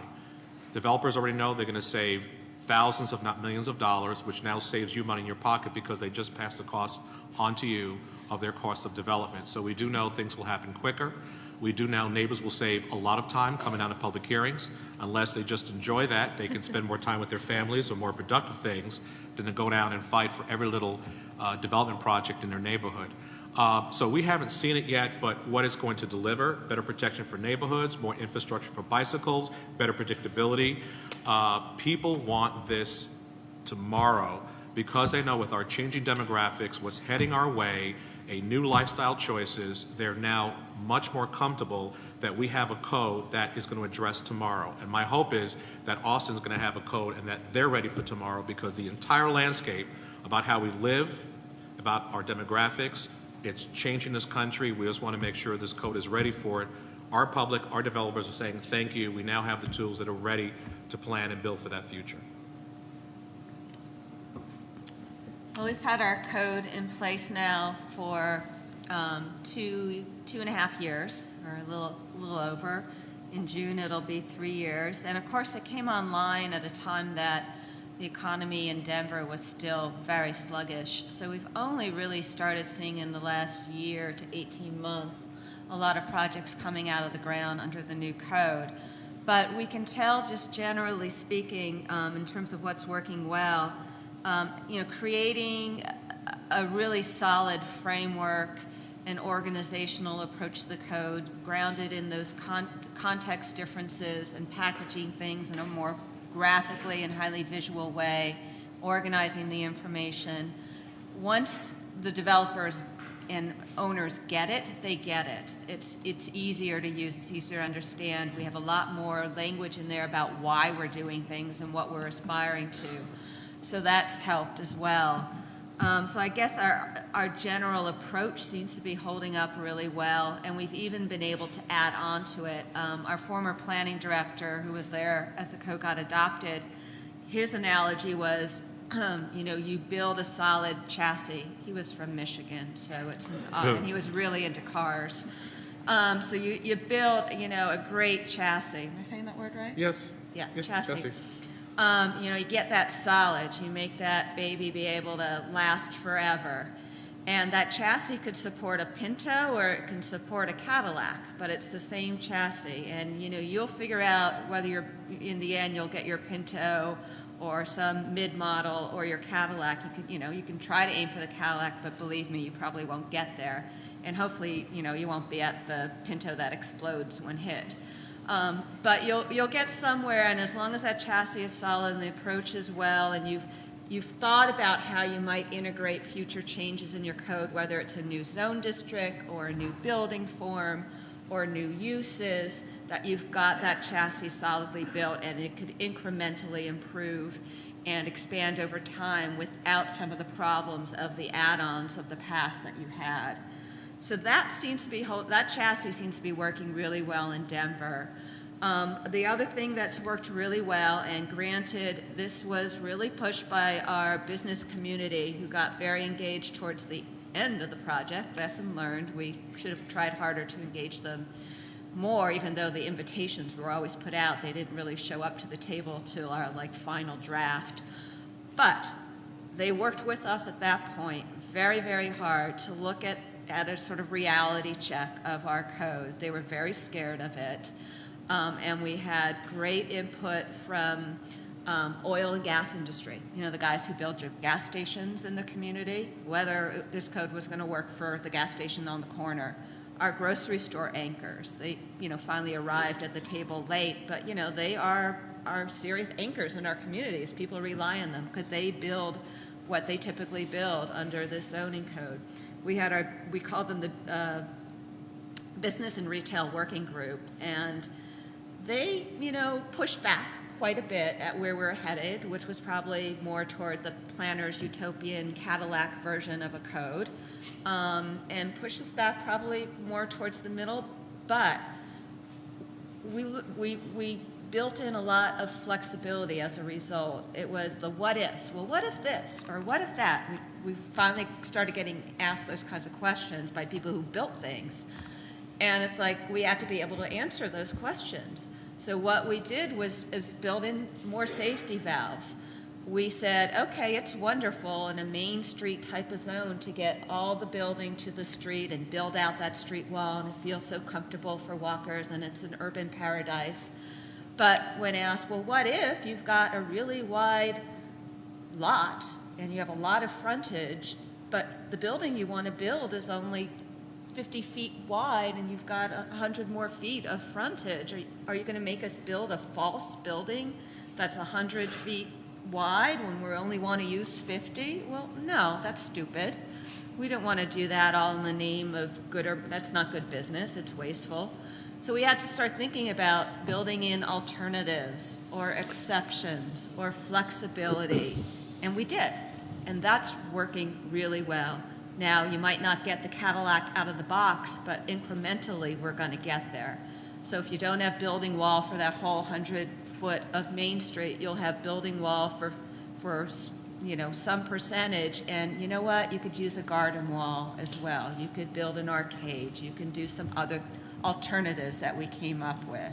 If you don't want to put glass for your transparency across your entire ground floor, we have alternatives. They meet the same intent, and that's key. And we kind of predefined those, so it wasn't just an open book and ask for anything and you can get, but we worked with our community to write that flexibility in. We have flexibility in uses. You come to us with a use that's not on our list because we didn't think of it, it didn't exist 2 years ago. We've got some flexibility without you having to go to City Council to get that list on the books through a staff administrator interpretation. So we've built in all these safety valves. A lot of planners were unhelpful with the. Let me just step in because I've got two people who want to jump in with questions. I'm sorry. That's okay. That's it. We're a little bit short on time, so gentlemen, if you don't mind, and then we'll need to wrap things up in here in just a second. Thank you. Sure. I live in a community that has a lot of children, and it's one of the defining characteristics of our neighborhood, and we want to try to preserve age diversity. But all of the housing, most of the housing that's getting built in our area is efficiency and one-bedroom units that don't work for families. I know some places like Vancouver have set requirements for family-friendly housing, but I also heard some of you also warn against overloading the zoning ordinances with a lot of requirements. And I think Tina Axelrod, you had said that you actually eliminated minimum standards for unit size. So what advice would you give a community like mine in terms of tools or approaches to preserve our age diversity? Well, we found that the most successful approach, and we've got about 30 years of experience with this, is to address that issue right out of the blocks before the area starts developing, and set objectives related to the mix of housing types that are available, and reflecting the general mix in the community might be a baseline to start there. In terms of established neighborhoods, one of the issues that we were seeing in our newer neighborhoods is that the side yard setbacks in particular were almost always being maxed out. And we had this one-size-fits-all zoning district. And by going to more residential districts applied in a finer grain, we've been able to make a lot of the older non-conforming structures where they were a little bit over the side yard, you couldn't expand those under our previous code. So allowing for homes to be enlarged as families grow, I think is a very kind of simple policy decision, an easy policy decision to make. Now, how you combine that with the zoning code and protect neighborhood character is another issue. But in my experience, addressing that at the neighborhood planning stage is the most effective way to tackle that issue.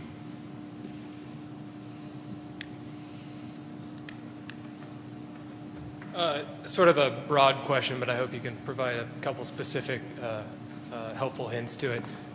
The struggle between single-family neighborhoods that have opportunity for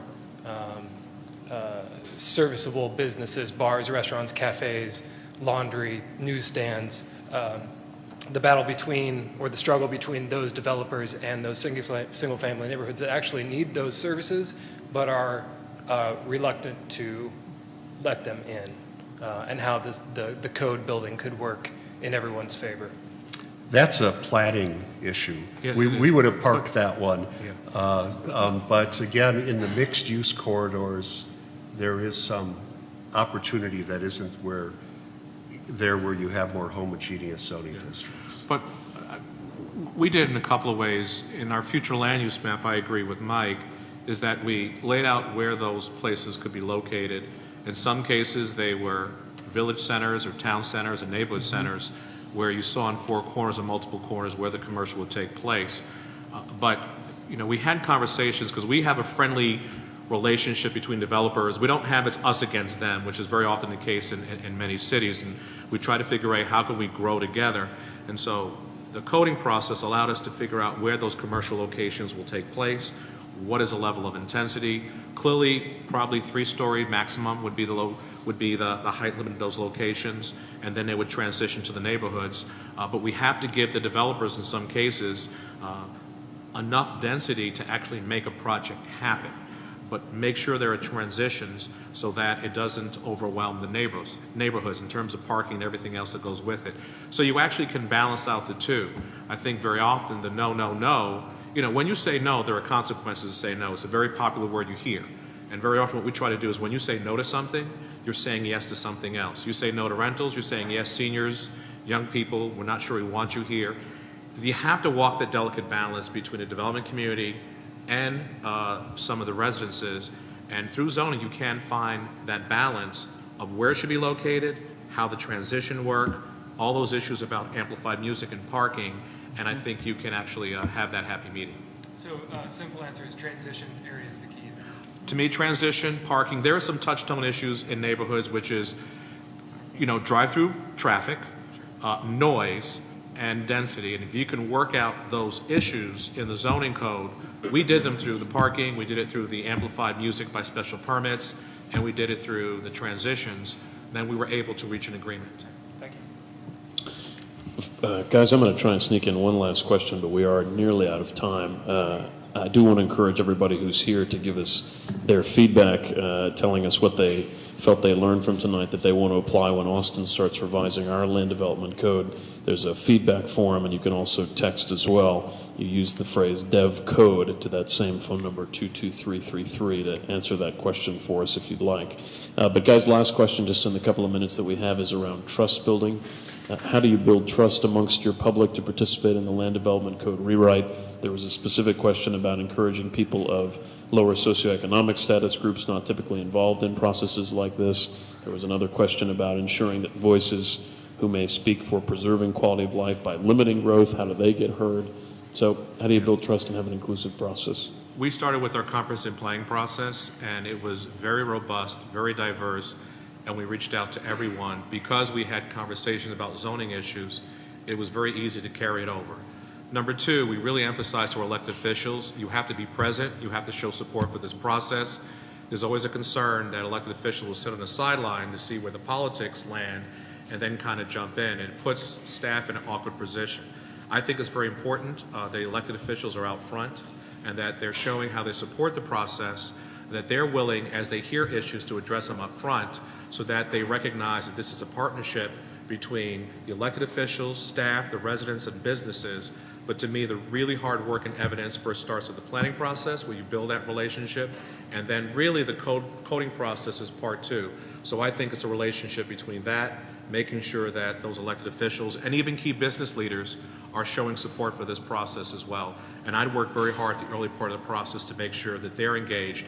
And sometimes, yes, for communities of color and disadvantaged, those issues are very different. There's fears of gentrification, that although those are planning issues, I think it's still important to meet people where they are and understand what is happening with the whole development process, and their issues may be very specific, but make sure those relationships you form in the planning process carry forward into the coding process. I think for us, obviously, I think that having the elected officials engaged, those are the people who are closest to those communities. But I think it is also the use of the various modes of communication. There are certainly, our seniors may not drive at night. Some of our communities of color may get their news more through radio than they do through television, or we wanted to ensure that we translated and did our newspaper inserts, our radio shows, and those kinds of things in Spanish to ensure that we were reaching out. Your elected officials need to know the issues. The surveys that I talked about, part of that was we may have called someone who gave us some ideas, at least, who may not have showed up later and been part of it. But having all these different modes of speaking to people about what you're doing and reinforce your message and make certain that you take what the community is saying and make certain that you're incorporating what they are saying. I think I need to leave it there. Will you all join me in thanking these four remarkable leaders?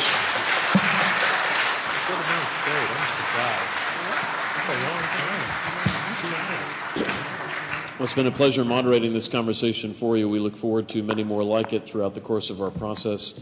There is a comparable event to this one tomorrow morning at 8 at St. David's Episcopal Church. And we invite you to stay tuned to the process at imagineaustin.net. On behalf of the city, have a good evening. Thank you all for being here. Well, I'm ready to move to